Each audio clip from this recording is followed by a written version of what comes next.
L'effet de serre, c'est la capacité de certains gaz à piéger la chaleur du Soleil. Plus ces gaz sont présents dans l'air, plus le climat devient chaud.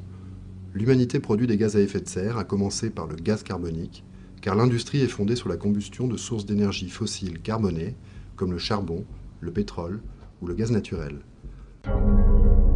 Depuis l'époque de Cro-Magnon, il y a 10 000 ans, il n'y a jamais eu autant de gaz carbonique dans l'air.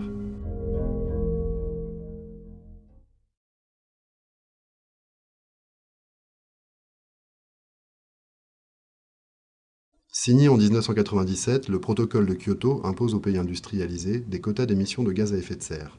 Son but, d'ici à 2012, ramener ces émissions 5% en dessous de ce qu'elles étaient en 1990. Les économies en développement n'ont pas de quotas à respecter. Les États-Unis, qui sont les premiers émetteurs de gaz carbonique, refusent toujours de ratifier le protocole.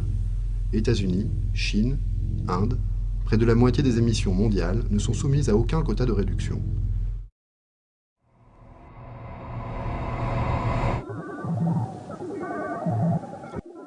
On estime que les conséquences graves commenceront avec 2 degrés de plus. L'intensité du réchauffement sera liée au rythme de croissance économique et aux sources énergétiques mises à contribution, qu'elles soient fossiles ou renouvelables. Seuls 2 pays industrialisés sont à peu près sûrs d'atteindre leurs objectifs, la Grande-Bretagne et la Suède. La France, même avec son parc nucléaire qui n'émet presque pas de gaz à effet de serre, n'est pas certaine de réussir. Berlin conteste les quotas que lui impose Bruxelles, qu'il juge trop sévères. L'Espagne, le Portugal et l'Irlande, qui ont connu une forte croissance économique, ont vu leurs émissions exploser. Quant à celles du Canada et du Japon, elles ont tellement dérapé qu'ils sont considérés comme hors-jeu.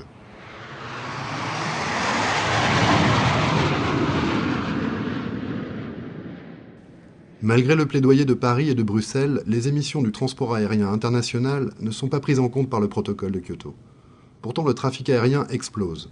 Il est déjà responsable de près de 5% des émissions mondiales de gaz à effet de serre.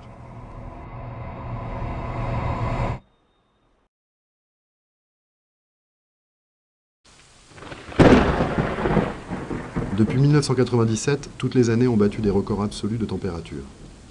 Les réductions d'émissions seront réellement efficaces au cours des 2 prochaines décennies. Après, il sera trop tard. À partir de là, des réductions d'émissions, même importantes, ne suffiront pas à faire baisser la concentration totale de gaz à effet de serre.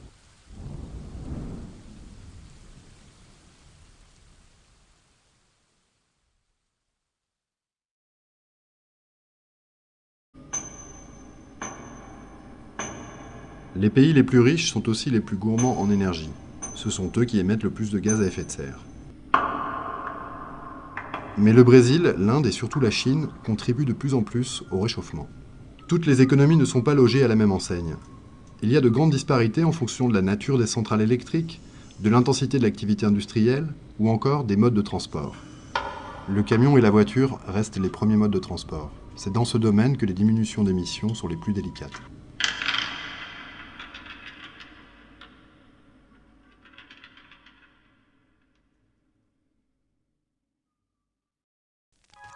Lancés l'an dernier, les marchés d'échange de droits d'émission connaissent des ratés.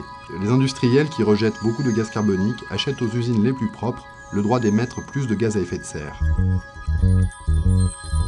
Mais la Commission européenne, à l'origine du système, reconnaît avoir débloqué un trop grand nombre de droits d'émission. Un joli cadeau aux grandes firmes qui peuvent se permettre de polluer à moindre coût.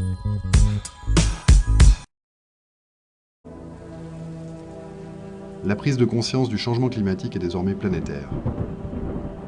Le coût de chaleur de la planète pourrait coûter plusieurs points de croissance à l'économie mondiale.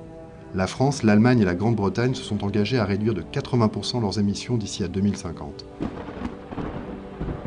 Aux États-Unis, une vingtaine d'États et plus de 350 villes s'engagent pour préserver le climat.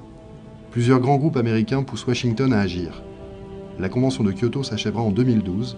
Malgré ou grâce à ces ratés, de nombreux décideurs semblent prêts à aller plus loin.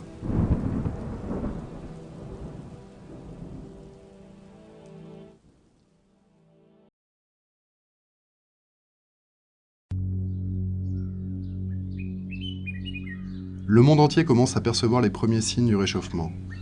Fonte des glaciers et de la banquise, canicules de plus en plus fréquentes, certaines espèces voient déjà leur habitat changer, et elles sont contraintes d'évoluer ou de disparaître. Le changement climatique est rapide, il faudra s'adapter. Une tâche pas forcément plus facile pour l'homme.